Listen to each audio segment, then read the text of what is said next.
Hello friends, எல்லாருமே இருக்கீங்களா? இன்றைக்கி வந்து நம்ம நோன்பு கொஞ்சம் தான் பார்க்க போகிறோம். ஒரு துளி எண்ணெய் இல்லாத ஆரோக்கியமாக ஒரு சிம்பிளாக வீட்டில் இருக்கிற பொருளை வச்சு நம்ம செய்கிற ஒரு ரெசிபி தான் பார்க்க போகிறோம்.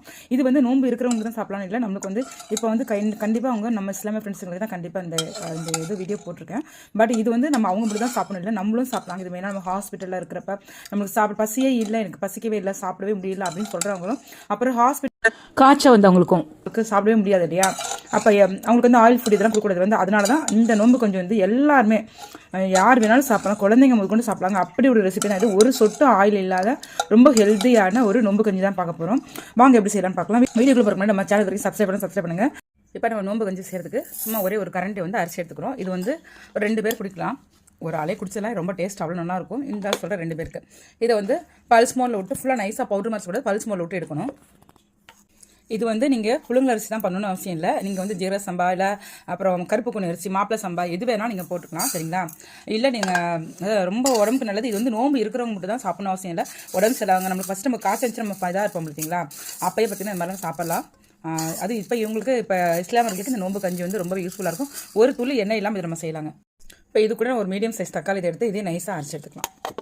அப்படியே கட் பண்ணி போடலாம், பட் நைஸாக அரைச்சி போட்டால் இதில் வந்து அந்த டேஸ்ட் ஃப்ளேவர் என்ஹான்ஸ்மெண்ட் கொடுக்கும். இப்போ இது கூட நம்ம அரிசி ஊற்றலாம். இன்னும் கொஞ்சம் தண்ணி ஊற்றிக்கலாம். இன்னும் நிறையா பொருள் போடணும், அது கூட கொஞ்சம் அரிசி ஊறட்டும். கொஞ்சமாக கல் உப்பு, கொஞ்சமாக பாசி பருப்பு, நீங்கள் வறுத்தும் போடலாம், நீங்கள் அப்படியே போடலாம். பாசி பருப்பு கொஞ்சம் கூடுதல் டேஸ்ட் நல்லாயிருக்கும். அப்புறம் கொஞ்சமாக மஞ்சள் தூள், கொஞ்சமாக ஜீரக மிளகு தூள், கொஞ்சமாக பட்டை கிராம், அதாவது கரம் மசாலா தூள், இதெல்லாமே போட்டு மிக்ஸ் பண்ணிக்கலாம். கொஞ்சமாக இஞ்சி பூண்டு பேஸ்ட்டு. நீங்கள் பேஸ்ட்டாக போட்டிங்கன்னா கொஞ்சம் ஃப்ளேவர் ரொம்பவே நல்லாயிருக்கும். அப்புறம் பார்த்தீங்கன்னா இது வந்து செடியிலே பறிச்சு போதுனா பாருங்கள், அந்த ஃப்ரெஷ்ஷாக போகிறப்ப ரொம்பவே நல்லாயிருக்கும். இது வீட்டில் வளர்த்தது தான். சின்ன மாடியில் இடம் இல்லைன்னு சொல்கிறவங்க கூட இந்த சின்ன மாதிரி கப்பில் வச்சு கூட நீங்கள் நம்ம இந்த பிரியாணி எல்லாம் வெளியில் வாங்குவீங்க இல்லையா, இல்லாட்டி ஸ்வீட் பாக்ஸ் வாங்குவீங்களா, அதை கூட வச்சு நீங்கள் வளர்க்கலாம்.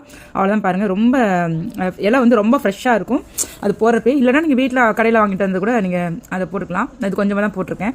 பிச்சு செடியே காலி ஆயிடுச்சு. மொத்தத்தில் வீட்டில் எதாவது ஒரு செடி வளர்க்குறீங்க, எனக்கு பைத்தியம் நிமிஷமாக இருக்கும். இது வரைக்கும் இந்த வல்லார நாட்டு வளர கிடைக்க முடியாது, அதனால் செடி வாங்கிட்டு வந்து 13 இருக்கேன். இது வந்து மல்பெரி பிளான்ட்டு, பிரம்மகாமம், துளசி இதெல்லாம் போட்டிருக்கேன். அப்புறம் இங்கே பாருங்க, இதில் வந்து நம்ம கலிக்கச்சதில் வந்து கொஞ்சமாக சின்ன வெங்காயம், பூண்டெல்லாம் நைஸாக கட் பண்ணிக்கணும். அப்புறம் பறிச்ச புதினா, நாட்டு கொத்தமல்லி எல்லாமே பார்த்தீங்கன்னா சீசன் கிடைக்கிறதுல போட்டிங்கன்னா ரொம்பவே ரொம்ப நல்லாயிருக்கும்.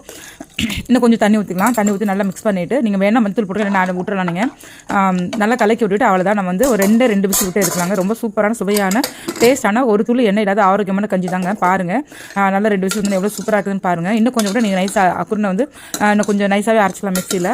அவ்வளோதான் பாருங்கள், ரெடி ஆயிடுச்சு. இது வந்து அப்புறம் முக்கியமாக நம்ம வெளியூர்லாம் போயிட்டு வந்தோம்னா வச்சுக்கோங்களேன், எண்ணெய் இல்லாமல் ஆரோக்கியமாக இதை கூட நெக்ஸ்ட் செஞ்சு சாப்பிடலாம். உடம்புக்கு அவ்வளோ நல்லது, செய்கிறது ரொம்ப ஈஸி, டேஸ்ட் அல்டிமேட்டாக இருக்கும். ரொம்ப ஹெல்த்தியான ஒரு கஞ்சி தான். இந்த வீடியோ பிடிச்சா லைக் பண்ணுங்கள், ஷேர் பண்ணுங்கள், சப்ஸ்கிரைப் பண்ணுங்கள். நெக்ஸ்ட் வீடியோ பார்க்கலாம். பாய்.